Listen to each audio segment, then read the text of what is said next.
Boa tarde, excelência. Tudo bem? Seja bem-vindo à nossa sessão. Eu passo a palavra para a doutora Joane. Tá certo. Boa tarde, doutor. Tudo bem? Boa tarde, doutora. Doutor, o voto, vou lhe adiantar, né, para facilitar os trabalhos. O voto está sendo encaminhado no sentido de dar parcial provimento ao recurso da parte autora, né, parcial provimento em relação ao dano material. Né? Se o senhor tiver interesse em fazer a sustentação, depois eu faço a explanação do voto. Perfeito. Se eu entendi bem, eu estou um pouco surdo do Coatite. Foi parcial provimento para o dano material e nada de dano moral, isso? Exato. Eu gostaria de falar brevemente sobre a questão do dano moral. Tá certo. Tá certo? Por gentileza. Doutor, então o senhor tem a palavra na fala do regimento, 5 minutos. Perfeito.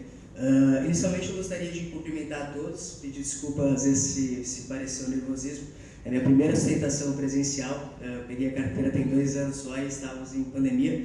Gostaria de cumprimentar Vossas Excelências, em especial a doutora Joane Calderaro, que me recebeu via vídeo no seu gabinete, foi muito diligente e muito cortês.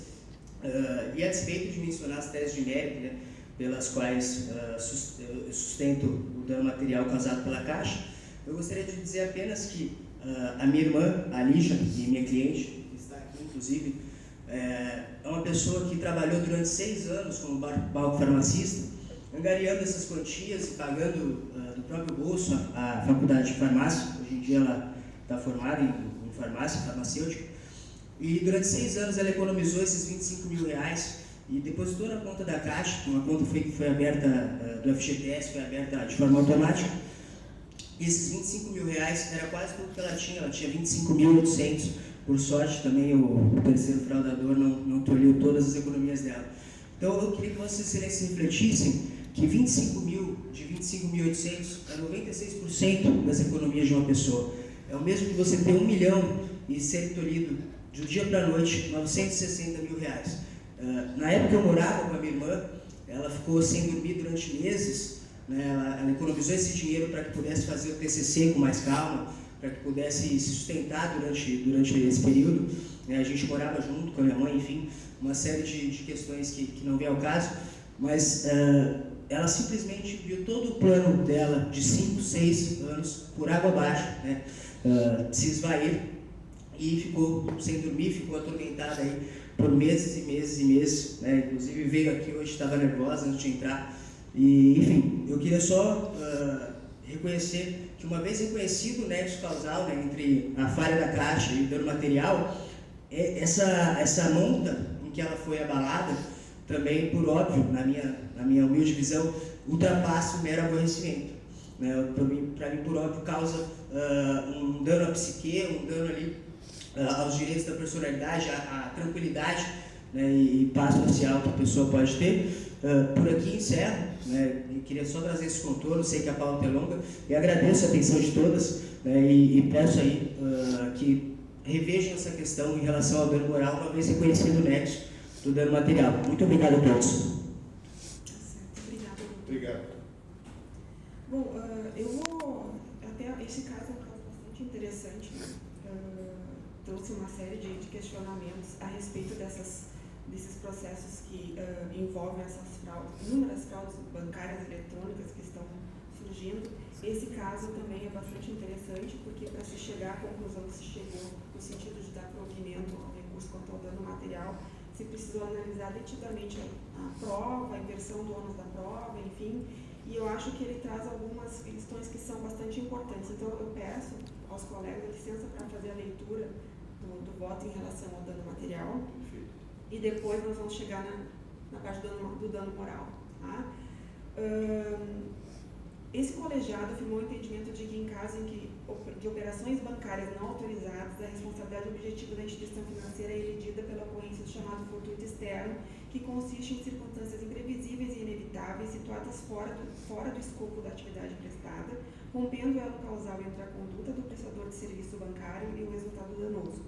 Em casos como o presente, essa figura tipicamente se manifesta através da culpa exclusiva da vítima ou de terceiro. E aí eu cito aqui o precedente dessa turma.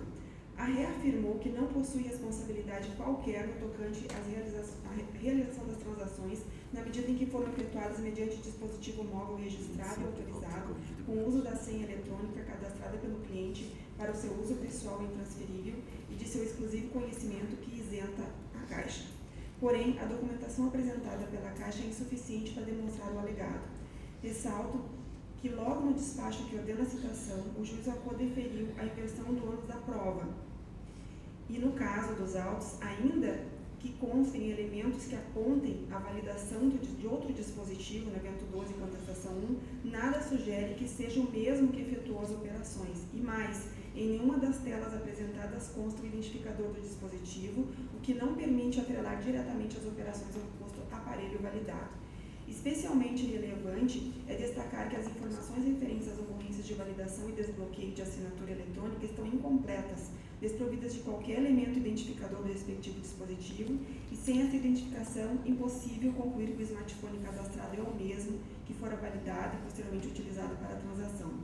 Do mesmo modo, os elementos carreados já em grau recursal também são pouco elucidativos, pois no único registro de dispositivo cadastrado sequer transparece o identificador.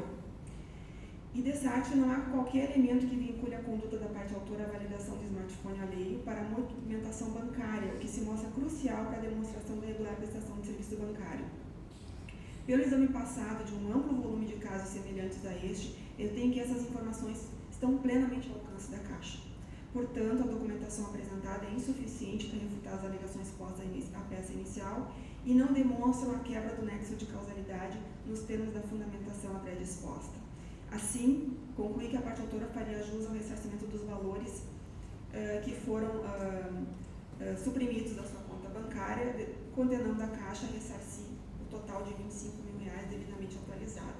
No tocante ao dano moral, não obstante as alegações que o doutor colocou aqui, que de fato são circunstâncias bastante difíceis e a gente vivencia isso num grande número de processos aqui na turma recursal, porque a gente vê todo tipo de situação, pessoas idosas sendo privadas da totalidade dos valores da poupança de uma vida, enfim, são circunstâncias bastante difíceis e que nos colocam numa posição assim, de bastante questionamento. Porém, nós temos que seguir certos critérios, numa média para esse tipo de situação, e nós estamos atrelados à decisão da Turma Nacional de Uniformização, que acabou se alinhando ao entendimento do STJ para concluir que o dano moral nessas hipóteses de saques indevidos em conta de depósito em instituição financeira não é presumido na modalidade REIPSA e demandaria uma prova de circunstâncias específicas que ensejaram o dano moral.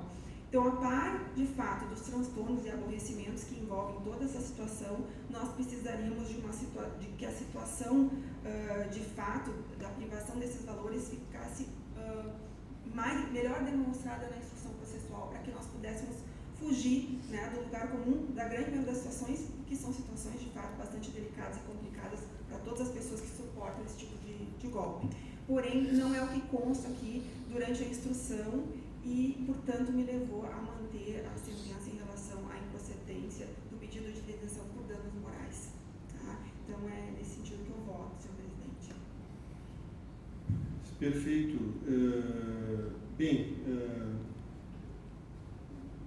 Prezados colegas, eu, a princípio, também estou acompanhando a doutora Joane, esse é um caso, doutor, que está sendo reconhecido o dano material, enfim, o senhor veja que nos casos de fraude PIX, em muitos casos não há esse reconhecimento do dano material, porque há o uso da senha, e se reconhece em muitos outros casos a culpa exclusiva da vítima como excludente do nexo causal.